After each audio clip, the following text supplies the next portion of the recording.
বলার নাই, কারণ আপনারাও ভালো করে জানেন আমাদের দেশে কোনো মেয়ে বা ভারতবর্ষে কোনো মেয়ে এখন পর্যন্ত সেফ নাই।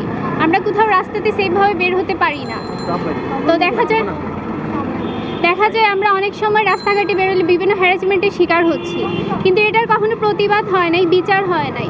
তো আজকে আমাদের সাথে যারা আছেন সবাই মিলে আমরা এই উদ্যোগ নিয়েছি যে এটার একটা সুষ্ঠু বিচার হবে এবং যেন এটা প্রশাসন আমাদের সঠিকভাবে একটা বিচার আমাদের করে দেয়, এতটুকুই আমাদের আশা। আচ্ছা, এটা তো ভারতের যে ঘটনাটি বলছেন, আচ্ছা এই ঘটনা তো ভারতে হয়েছে, হ্যাঁ।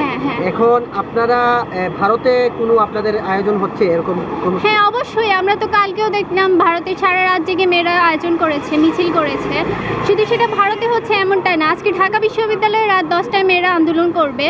সারা বাংলাদেশে মোটামুটি যারা এই বিষয়টাতে আছে সবাই এটা নিয়ে আন্দোলন করবে এবং আমাদের এতটুকুই আশা থাকবে আমরা মেয়েরা যেন সেইভাবে এই দেশে চলতে পারি।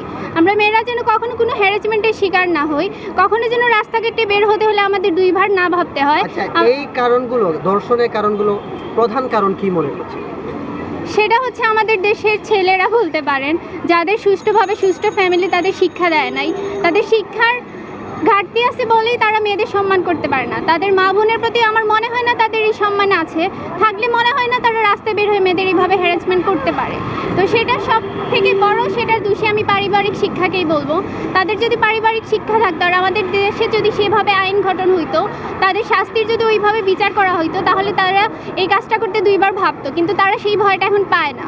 তো তাদের এই ভয়ের জন্য আমাদের মনে হয় আমাদের দেশে এইভাবে কোনো আইন আনা উচিত, যে আইনের মাধ্যমে তাদের কাজ করতে হলে তারা দুইবার ভাববে, মেয়েদের কিছু করতে হলে তারা দুইবার ভাববে। ধন্যবাদ।